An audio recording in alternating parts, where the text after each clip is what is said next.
প্রিয় বন্ধুরা, আজকে কথা বলবো এমডিএস নিয়ে অথবা মাইলোডিসপ্লাস্টিক সিনড্রোম।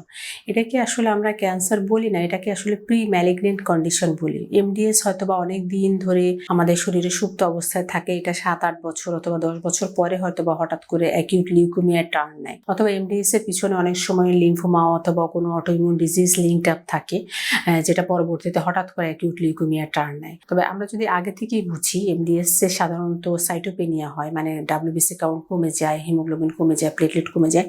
সেক্ষেত্রে আমরা বোন ম্যারো করলে আমরা সাথে সাথে বুঝতে পারি যে এটা এমডিএস কিনা। এমডিএস এরও আবার প্রাইমারি এমডিএস আছে এবং অন্যান্য রোগের কারণে সাইড ইফেক্ট, সেকেন্ডারি ইফেক্ট হিসেবেও হচ্ছে এমডিএস অথবা মাইলোডিসপ্লাস্টিক সিনড্রোম হতে পারে। যদি প্রাইমারি কজটা আমরা খুঁজে পাই তাহলে আমরা সেই হিসেবে ট্রিটমেন্ট করব, আর যদি না পারি তাহলে প্রাইমারি এমডিএস হয়, তাহলে এমডিএস অবস্থাতেই যদি আমরা এমডিএস এর ট্রিটমেন্টটা শুরু করি তাহলে এটা কিন্তু অ্যাকিউট লিউকেমিয়ার দিকে আর টার্ন নেয় না এবং ওখান থেকেই আমরা কন্ট্রোল করে ফেলতে পারি এমডিএসটাকে।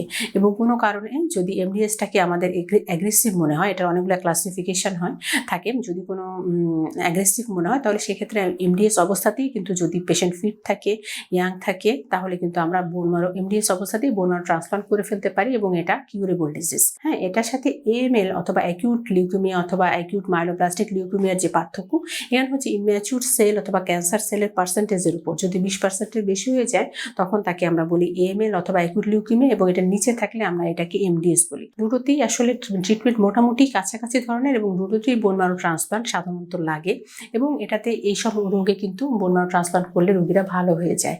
সো আমরা এমডিএস এর দিকে স্পেশালি খেয়াল রাখবো যাতে এটা অ্যাকিউট লিউকেমিয়ার দিকে টার্ন না নেয়।